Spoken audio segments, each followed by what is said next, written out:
అందరికీ నమస్కారం అండి. మన వారాహ్యమ్మకి నమస్కారం చేసుకుంటూ ఈ వీడియో ఆరంభిస్తున్నాను. ఇక ఈ రోజటి వీడియోలో అమ్మవారు మనకు ఒక అద్భుతమైన సందేశం. ఒక స్త్రీ నీ మీద ఘోరంగా పడి ఏడుస్తుంది తల్లి. నీ జీవితంలో నిన్ను ఎదగకుండా ఆమె అడ్డుపడుతూ ఉంది. ఆమె ఎవరో తెలుసుకొని జాగ్రత్త పడు. ఇది నీ జీవితానికి, నీ యొక్క ఆనందానికి ఎంతో ముఖ్యమైన ఒక విషయం కాదు అనకుండా ఇప్పుడే ఈ అమ్మ మాట విను అని అమ్మవారు మన కోసం ఒక వాగ్దానం తీసుకొచ్చారండి. అమ్మ మాట చూడబోయే ముందు మన ఛానల్ ఎవరైనా ఫస్ట్ టైం చూస్తున్నట్లయితే సబ్స్క్రైబ్ చేసుకోండి. మన వీడియోస్ నచ్చినట్లయితే లైక్ చేసి మరికొంతమందికి షేర్ చేయండి. ప్రతి మనిషి లైఫ్లో ఏదో ఒక ప్రాబ్లమ్స్ అనేది ఫేస్ చేస్తూ ఉంటారు. ఎలాంటి సమస్యనైనా సరే 24 గంటల్లో పరిష్కరించబడే మనకు తెలిసిన ఒక గురువు గారు ఉన్నారండి. జ్యోతిష్యంలో గొప్ప ప్రావీణ్యం కల శ్రీనివాసరాజు గురూజీ శ్రీ వారాహ్యమ్మవారి ఆశీస్సులతో జ్యోతిష్యం చెబుతారు. మీ ఎలాంటి సమస్యకైనా 24 గంటల్లోనే మంచి పరిష్కారం అనేది చూపిస్తారండి.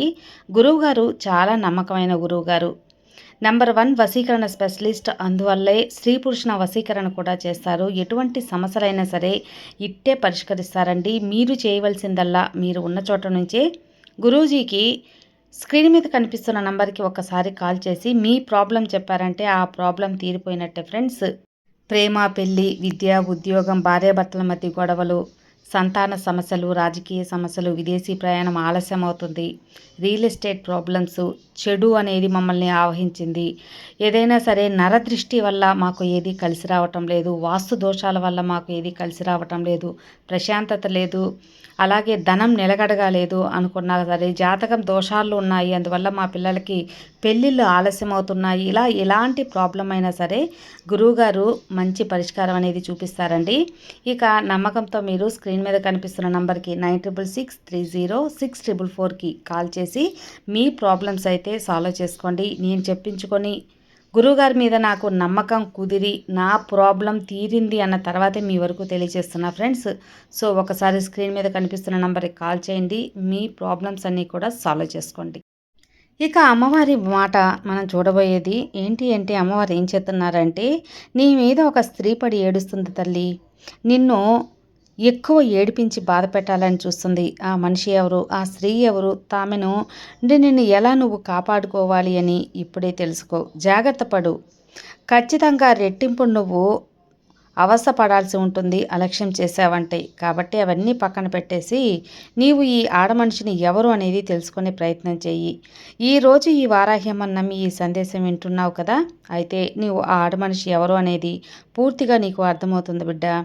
అలా తెలియగానే ఆ స్త్రీ మీద నువ్వు ఎందుకు ఏడుస్తుందో, నీ మీద పడి ఎందుకు ఏడుస్తుందో అర్థమవుతుంది. ఇక్కడ నీ వ్యక్తిత్వం ఎలా ఉంది అంటే ఎవరికి కూడా తగ్గని ఒక వ్యక్తిత్వం. నాయకత్వ లక్షణాలు నీలో ఎక్కువగా ఉంటాయి. ఒక వ్యక్తిత్వం నీ ఉనికిని స్పష్టంగా చూపిస్తావు. అలాగే ధైర్యం, నమ్మకం నీ ప్రధాన లక్షణాల్లో ఒకటి. మాటల్లో స్పష్టత ఉంటుంది. సూటిగా మాట్లాడతావు. బాణం వేస్తే గురి పెట్టినట్లుగా మాట్లాడతావమ్మా. నిర్ణయాలలో తొందరపాటుగా ఉంటావు. అలాగే నువ్వు ఎంత కష్టమైనా వెనక్కి తగ్గకుండా దాన్ని చేసే తీరాలనే ఒకటి పట్టుదలతో కూడా ఉంటుంది. ఇతరుల ముందు తలదించుకునే ప్రసక్తే ఉండదు. ఇలాంటి స్వభావం ఉన్న ఒక వ్యక్తి ఎదుటివారు నిన్ను చూసి కొంచెం నిన్ను పొగరు, గర్వం అనేవాళ్ళు కూడా అంటూ ఉంటారు. అది నీకున్న నమ్మకం తల్లి, ఆత్మవిశ్వాసం, నిజాయితీ. అది నీ ఆత్మగౌరవం, నిజాయితీకి నువ్వు విలువనిస్తావు కాబట్టి వాళ్ళకి అలా అనిపిస్తుంది. చూడు, మోసం, అబద్ధం అసలు నీకు నచ్చనే నచ్చవు. ఎందుకంటే ఎవరైనా నీ మీద నమ్మకం పెట్టుకున్నారు అంటే ప్రాణం పెట్టి మరీ కాపాడుకుంటావు. వాళ్ళని అదే నమ్మకాన్ని దెబ్బతింటే మాత్రం పూర్తిగా దూరం అయిపోతావు. నీ పేరు ప్రతిష్టలు చాలా ముఖ్యం నీకు. పేరు చెడగెట్టుకోకూడదని ఎంతో తాపత్రయపడుతున్నావు. చూడు, మంచిగా నడుచుకోవాలి బిడ్డ. ఇలా అనుకొని నీకు గౌరవం రావాలి, గుర్తింపు రావాలని కోరుకుంటూ ఉంటావు. ఏ పని చేసినా అందులో ప్రత్యేకత ఉండాలని నువ్వు కోరుతావు. ఇక్కడ చాలా దయగల మనస్తత్వం నీది. నీ దగ్గర ఇతరులతో పంచుకోవడానికి ఏమాత్రం కూడా నువ్వు అస్సలు ఆగవు. అవసరంలో ఉన్న వారిని చూసి సాయం చేయాలనిపిస్తుంది. నీ మంచితనాన్ని ఎవరైనా సరే దుర్వినియోగం చేస్తే మాత్రం తీవ్రంగా నువ్వు బాధపడిపోతావు. భావోద్వేగాలు బయట ఎక్కువ చూపించకపోయినా సరే లోపల చాలా సున్నితమైన మనసమ్మ నీది. ప్రేమలో పడితే మాత్రం చాలా ప్రేమకి అంకితమైపోతావు. వారిని రక్షించడానికి ఎంత త్యాగమైనా సరే సిద్ధపడతావు. కానీ గౌరవం లేకుండా ప్రవర్తిస్తే మాత్రం ఎక్కడ ఎవరినైనా సరే నువ్వు నిలదీస్తావు. అస్సలు పట్టించుకోవు. వారిని మెచ్చుకోవు కాదు కదా! వాళ్ళతో విమర్శలు కఠినంగా కూడా చేస్తావు తల్లి. లోపల నుంచి కూడా బాధపడతావులే. జీవితంలో పైకి రావాలనే తపన నీకుంటుంది. పెద్ద లక్ష్యాలు పెట్టుకొని ఉంటావు కదా! కొన్నిసార్లు తొందరపాటు నిర్ణయాల వల్ల ఇంకా ఇబ్బందులు పడిన అనుభవంతో కూడా బలంగా మారుతావు. అయితే ఇక్కడ నువ్వు చేయాల్సిందంటే ఏంటి అంటే జాగ్రత్తగా వినాలి. దానికి బదులుగా నువ్వు ఏదో ఒకటి చెల్లించు తల్లి. అలాగే ఎవరి దగ్గరైనా ఏ చిన్న వస్తువైనా ఉచితంగా తీసుకోకు. దానికి బదులుగా నువ్వు ఏదో ఒకటి చెల్లించాలి. ఏ విధంగా అయినా సరే ఏదో ఒకటి బదులుగా ఇవ్వడానికి నీ జీవితానికి సంబంధించినది లేదా శాశ్వత అలవాట్లుగా మార్చుకో. హామీలు లేదా వాగ్దానాలు చేసే ముందు జాగ్రత్త ఆలోచించు, చెయ్యాలా వద్దా అని. ఆ వాగ్దానాలు నేను నెరవేర్చగలను అని నువ్వు ఆలోచించిన తర్వాతే ఆ వాగ్దానాలనేటివి నువ్వు విఫలమైతే చాలా ఇబ్బందులు పడతావు. మరి కష్టాలను ఎదుర్కొంటున్నావు కాబట్టి నువ్వు నేర్పగలిగిన దానివే. అందువల్లే కొంచెం వాగ్దానం చెయ్యి. వారానికి ఒక్కసారి కూడా నువ్వు ఎక్కడి నల్ల చీమలు ఏదైనా సరే తినడానికి పెట్టు. జీవితంలో ఉన్న ఏడుపులు, నరదృష్టి, నరఘోష అన్నీ తొలగిపోతాయి. అంటే చక్కెర, బియ్యం అలాంటి వేయి తల్లి నల్ల చీమలకి. నువ్వు ఇలా చేస్తే మంచి ఫలితం పొందుతావు. ఎందుకంటే ఈ అమ్మకి ప్రాణులంటే చాలా ఇష్టం. ఈ వారాహి నీకు ఇంతగా చెబుతున్నానంటే అది చేసే తీరాలి. ఆ మూగజీవులకి, చిన్న జీవులకి ఆహారం తినడానికి, తిండి తాగటానికి నీళ్లు అనేది సాక్షాత్ ఈ అమ్మక పెట్టినట్టే. అందుకే ఆనందంతో ఉప్పొంగిపోతాను. అందువల్ల ఏ పని కోసమైనా నువ్వు వెళ్ళేటప్పుడు కాసంత తీపి చేసుకో నోరు. అద్భుతంగా నీ పని తీయగా ముందుకు సాగిపోతూ ఉంటుంది. ఇక ఒక దాని దశలో ఆర్థికంగానో లేదా సామాజికంగానో ఎదగలేక ఇబ్బంది పడుతూ ఉన్నావు కదా! దీనికి గల ప్రధాన కారణం ఏంటో తెలుసా తల్లి? ఒక ఆడమనిషి ఏడుపు. నువ్వు ఆశ్చర్యపోవచ్చు బిడ్డ.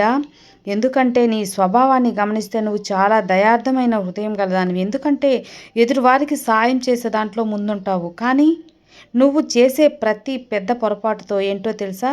నీ వ్యక్తిగత విషయాలు, నీ సంతోషాన్ని అందరితో పంచుకోవటం. ఇక్కడ ఎవరైనా సరే మంచి జరిగితే ఆ విషయాన్ని 10 మందికి చెప్పి సంతోషపడతారు. ఇక్కడ సరిగ్గా అంటే ఇక్కడ సమస్య మొదలైంది. నీ ఎదుగుదలను చూసి ఓర్వలేక, నీ ముఖ సంతోషాలు చూసి అసూయపడే ఒక స్త్రీ నీ చుట్టూనే ఉంది. ఆమె ఏడుపు నీ పురోగతిని అడ్డుకుంటుంది. ఆ స్త్రీ ఎవరో కాదు, నీ బంధువుల్లో ఒక స్త్రీ కావచ్చు, ఒక ఆడమనిషి కావచ్చు, నీ కార్యాలయంలో నీతో పనిచేసే ఒక సహాయక ఉద్యోగురాలు కావచ్చు, లేదా నీ ఎరుగు పొరుగు ఉన్న ఒక స్త్రీ కావచ్చు.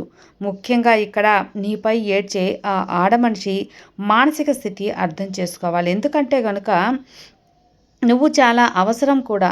నీకు ఆమె ఒంటరిగా ఉన్న మహిళ కావచ్చు, లేదా ఆమెకు కూడా కొన్ని సౌకర్యాలు ఉండవచ్చు. నీకున్న ఒక ప్రత్యేకమైన ఆనందం ఆమెకి లేదు అని భావించి ఆమె నీపై కన్నువేసింది బిడ్డ.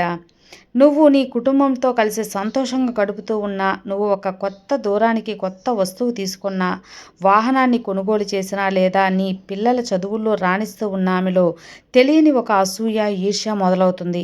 నాకెందుకు ఇలాంటి కుటుంబం లేదు, నాకెందుకు ఇలాంటి భర్త దొరకలేదు, నాకెందుకు పిల్లలు ఇలా లేరు అని బాధపడుతూ ఉంటుంది. లోపల అనిపిస్తూ కుమిలిపోతూ నేను చూస్తూ అసూయపడుతూ ఉంటుంది. నిరంతరం ఏడుస్తూ ఉంటుంది. నీ పైన అనుక్షణం ఇదే ఏడుపు.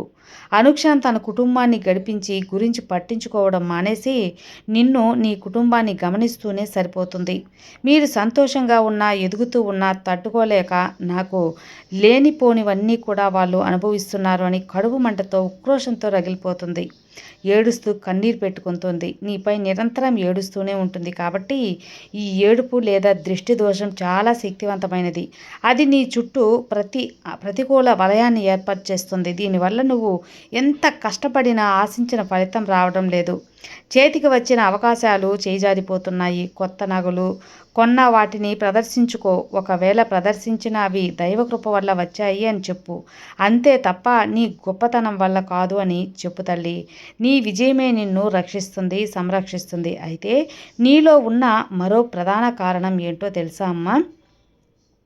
ఏది కూడా కష్టాన్ని ఎంతగా కూడా లోపల దాచుకుంటావో, చిన్న సంతోషమైనా కూడా అంత తట్టుకోలేవు. అందరితో చెప్పేసుకోవాలి, ఇలా కాకుండా అందరితో చెప్పుకోవాలి. కాబట్టి కాకులకు కొద్దిగా అన్నం పెట్టి కాకికి కొంచెం నీళ్లు అనేది పెట్టు. ఎందువల్లంటే ఆ యొక్క కందృష్టి అనేది అలా దూరం అయిపోతుంది.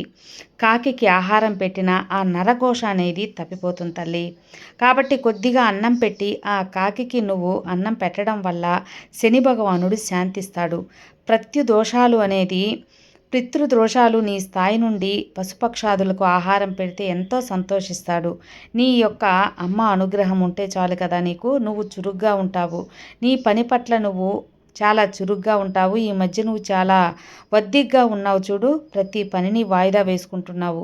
ఖచ్చితంగా దృష్టి దోషమే దీనికి. ఈ దోషం నుండి విముక్తి పొందాలని నువ్వు ఏం చేయాలంటే కాసిని ఉప్పు నీళ్ళు తీసుకొని దిగదీసుకో తల్లి. పక్కకు పడేసేయి. ఇప్పుడు ఉప్పు మిరపకాయలు తీసుకొని దిష్టి తీసుకో, బయట పడేసేయి. లేదా నిప్పుల్లో వేసేసేయి. నిప్పుల్లో వేసేటప్పుడు ఘాటు రాకపోతే గట్టిగా దృష్టి తగిలితే అని అర్థం చేసుకో. ఘాటు వచ్చిందా దృష్టి లేదని తెలుసుకో. ఇది నీ అమ్మమ్మల తాతమ్మల కాలం నుంచి వస్తున్న ఆచారమే. ఇది ఒక మూఢనమ్మకం కాకుండా పోనీలే అమ్మ చెప్పింది, ఈ వారాహి అమ్మ చెప్పింది అని నువ్వు దీన్ని పాటించి చూడు. తప్పకుండా నీకున్న అన్ని దృష్టి దోషాలు పోతాయి. ఒక తల్లిగా తండ్రిగా నీకు పెద్దగా నేను హెచ్చరిస్తున్నాను. ఈ విధంగా దృష్టి తీయించుకో.